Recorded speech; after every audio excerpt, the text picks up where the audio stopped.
All right, welcome back, everybody. This will be Chapter 8 of Tolliver's Secret. I'm just going to give the heads up right now that there may be some crying of a small child in the background.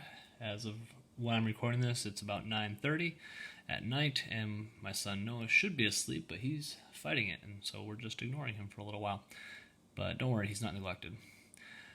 Just like the last few chapters, I'll be reading the entirety of the chapter to you, stopping at some points that I think are important or interesting to note, so that you can note them down as well or make your own notations. And then at the end, I'll be stopping for a point so that you can write down your own gist statement to help you with the actual lesson. And then I'll show you the gist statement that I came up with so that you are fully prepared for the lesson portion of this. So here we go, Chapter 8. Ellen was so happy she felt like shouting. Here I am at last. And she could have shouted too, and not have been heard at all, with all the noise in the little town. The cries of the cannoneers, the rumbling of wagon trains, the pounding of the heavy boots of marching men filled the air of Elizabethtown, and over it all sounded the drums, the screeching fifes, and the wailing bagpipes. You may notice that I marked a couple of these words like cries, rumbling, pounding, the boots of the marching men, the screeching and the wailing of the bagpipes. I marked it because it was interesting to me. I think the author used a specific language to make the town sound and feel very loud or chaotic or dangerous. She arrived in town and she's feeling very happy, but the town itself seems to be on edge. Like there's a lot of things going on. And so I thought that was just an interesting choice of words that the author used. Keep going. She skipped down the street that ran beside the waterfront. One dock after another, filled with soldiers climbing from the boats and hoisting up their knapsacks. She looked eagerly at all the signs hanging above the shops and taverns that stood against the bluff on the opposite side of the street. Nowhere could she see a sign for the Jolly Fox Tavern. Ellen was puzzled. Grandfather said it would be here and not hard to find, for Elizabeth was a small town. She began to feel anxious and decided to ask someone. Carrying her blue bundle behind her, she walked up to a big, ruddy-faced workman who had stopped his oxen by a dock and was loading his ox cart with wooden army chest. His huge muscles almost burst the sleeves of his woolen shirt. Across his fat stomach was stretched a well-worn leather apron. "Where's Mr. Shannon's tavern?" Ellen shouted above the noise of the drums and the bagpipes. "Must be here somewhere." The man's voice was as deep and rumbling as a foghorn. "It's at the sign of the Jolly Fox," Ellen shouted. "Jolly Fox Tavern?" The man wiped his hands on his shirt sleeves. "Never saw it here in Amboy." "Amboy?" cried Ellen. "Isn't this Elizabethtown?" "Nay, it's Perth Amboy." The man jumped up on his cart and started to push and pull at the army chests to pile them up. We find out why the place doesn't look like Ellen's grandfather described it. She's in the wrong town. Ellen stared at him, speechless. Higgins had said their boat was coming to Elizabethtown. "Elizabeth is back there," the man pointed with his chin. "Back along the shore, about 10 miles or so." "But how do I get to Elizabeth?" Ellen cried in a high, frightened voice. "Swim, maybe," he laughed, "but walk, likely." In her alarm, Ellen felt as if her head were about to spin off her shoulders. She couldn't think, and she suddenly felt very hot. She must be in a nightmare. Grandfather had said there was only one thing to do when she got off the boat. Walk to the tavern of friendly Mr. Shannon. He hadn't said she might have to walk 10 miles in the winter when it was getting late and without knowing the way. When the man looked at her frightened face, he climbed down from his cart and bent over her so she could hear him clearly. "Stagecoaches go to Elizabeth," he said, "if you have money to pay." Of course she had money to pay.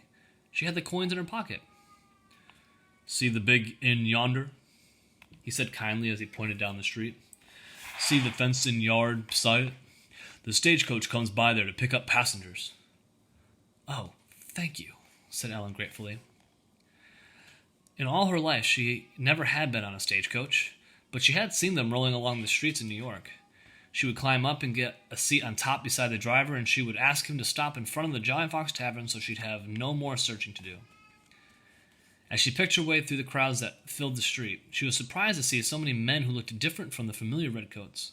Some had short plaid skirts and bare knees, and they marched to the tune of bagpipes. Grandfather had told her that they were British subjects who came from Scotland. Highlanders, he called them. But she stared in surprise at the other big men with hard faces under gray, heavy hats who spoke in words she couldn't understand at all. They couldn't be British soldiers, for some wore blue coats and others green. And yet, Ellen said to herself, they have guns with bayonets and they carry knapsacks, so they must be fighting men. Carefully, she edged her way past them, looking up at their grim faces and clutching her bundle tightly in her arms. She hoped none of them would notice her. Why, she thought suddenly, they must be the Hessians. She had heard about the terrible Hessians after the battles on Long Island. Everyone at home resented the German soldiers who hired themselves to King George to fight his wars for him. They had come over here to kill colonists for money. She ducked her head and darted past them. When she reached the inn, Ellen was dismayed to see that in order to get to the front door, she would have to cross a yard filled with the restless horses of the Hessian officers and the grooms that took care of them. She stood at the fence and tried to summon enough courage to walk to the door to ask when the next stagecoach would leave for Elizabethtown.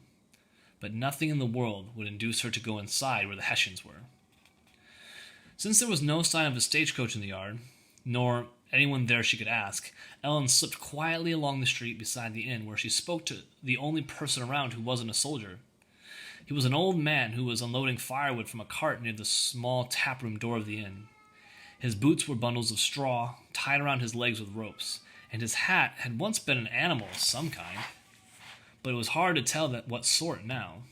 The tail, which must have been bushy at one time, was worn to a scraggly rope. "Can you tell me where the stagecoach starts?" she asked.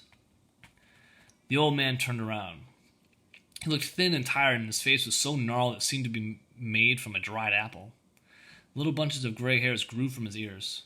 He sucked in his wrinkled lips and squinted at her with sharp, beady eyes. "If you wait for a stagecoach," he said sourly, "you'll wait till doomsday." "Why?" Ellen asked anxiously. The man slammed 4 logs down on the ground before he spoke. "Because there ain't none." "None at all?" Ellen cried. "The British took them. Only officers ride in the stage now. No common people." The man angrily yanked more chunks of wood from his cart and swore at his old horse. "But how can I get to Elizabethtown?" "Can't." The old man spat a long brown stream of tobacco juice against the tree trunk, loaded the firewood on his shoulder, and shuffled on bowed legs to the taproom door. It slammed behind him. Ellen's heart fell to the soles of her feet. Her legs would no longer hold her up, and she sank down on a bench under the gnarled old tree beside the door. She sat so stiff and straight she seemed to be carved from a piece of wood, except for her twisting hands. She felt like a fly in a spider's web. She couldn't go on to find the Shannons, and she couldn't go back. There was no way to go home now. It got me thinking there that just about how she's feeling. She knows she can't go forward, but she also can't go back and let her grandfather down. She must be really conflicted about what to do now and confused. She couldn't even think. If only the noise would stop so she could think. There was so much shouting and playing of fifes and bagpipes, it made her head whirl as fast as her mother's spinning wheel. Why had grandfather thought she could do this? Why had he sent her off across the bay to a place she knew nothing about, with no way to get back home again? Why had he thought a 10-year-old girl could do a man's work? This part, I think, is really important. We'd seen throughout the last few chapters that she'd been starting to gain in confidence. She'd been doing hard things, sneaking aboard the British's boat and standing up to Dow when he was speaking badly to her. It looked like she was gaining a lot of confidence and bravery. But we can see here that she's starting to lose again. She's got a lot of self-doubt. She doesn't think that herself, a 10-year-old girl, could accomplish this thing. Let's see if she continues to think that way. She stared at the company of Highlanders marching by in their plaid kilts and their bare knees, but she hardly saw them. Her thoughts raced around and around like squirrels in a whirling cage, round and round without stopping. When the old man came back, Ellen saw that someone had given him a chunk of black bread. He was gnawing it with his gums and gulping it down, as if he were starved. He must be very poor to be so hungry. She jumped to her feet. Why, I could pay him to take me in his cart. She was so excited the words tumbled out. Look, I'll pay you more if you'll take me to Elizabethtown. She snatched the coins from her pocket and held out her hand. Here, I'll pay you all of them. The man looked greedily at the coins in her outstretched hand.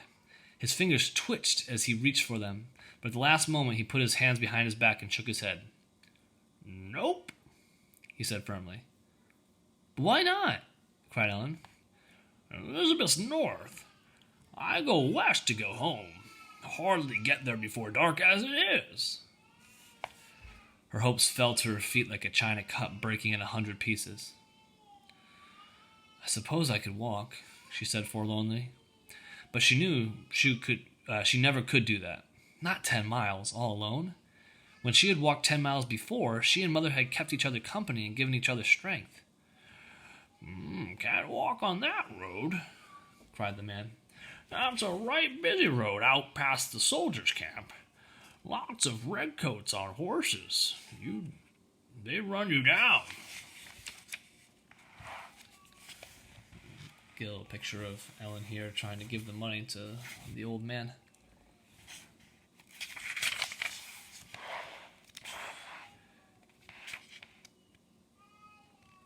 Ellen remembered the officers on horses in New York. She was sure they'd run down anyone who got in their way. Perhaps, she said stubbornly, some woodcutter who goes north would give me a ride. Small chance of that, the man snorted angrily.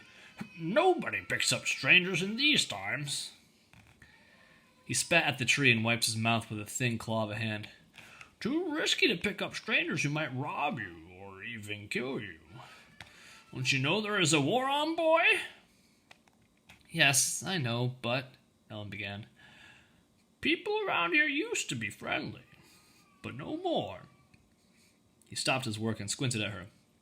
You're a runaway, ain't you? He said as he leaned over to look at her more closely. Better go back home, boy. No good running away now. Things are bad everywhere. I'm not running away from home. Ellen was so angry her brown eyes flashed and her words came out like hot sparks. My home isn't here, and I must go to Elizabethtown. Can't you understand me? The man stared at her in surprise and bewilderment. Then he shrugged and said, Well, can't be done. Not in these days. I know this is a small line, it doesn't seem that important, but as we've been talking about perspectives, this actually shows that not everyone believed in the rebel cause. Not everyone thought that the Patriots were going to win. A lot of people actually thought, especially in New York, because they had been beaten so badly, that General Washington was going to lose and that they'd be punished even more harshly. So I think this shows that really well that not everyone believed in the Patriots' cause. He turned his back and bit off a huge piece of bread. All Ellen could see was the scrawny tail that hung from his cap. Tolliver! She heard someone call out. Hey, Tolliver! It was Higgins. The men from the boat were marching past the inn with their muskets on their shoulders. They seemed like old friends in this town full of strangers. How are you faring, Tolliver? Higgins cried out eagerly. Dow was marching by also. Yeah, Tolliver! She heard him shout. Hope the old gizzard likes squash bread. He gave her a big grin and marched on, laughing. Why, thought Ellen, Dow thinks this queer old man is the friend who had the birthday. This funny old man with his toothless mouth so full he could hardly chew. Ellen started to laugh. Clutching the bread beneath her jacket, she ran to catch up with Higgins and marched along beside him. You're a mighty cheerful little scamp, he said, as he smiled down at her. I'm so happy to see you, Mr. Higgins, she said, laughing. She thought to herself, Higgins is my good friend, even if he is one of the enemy. That is a pretty strange thought that she could consider the enemy, the people who are trying to kill her family, a friend. Strange.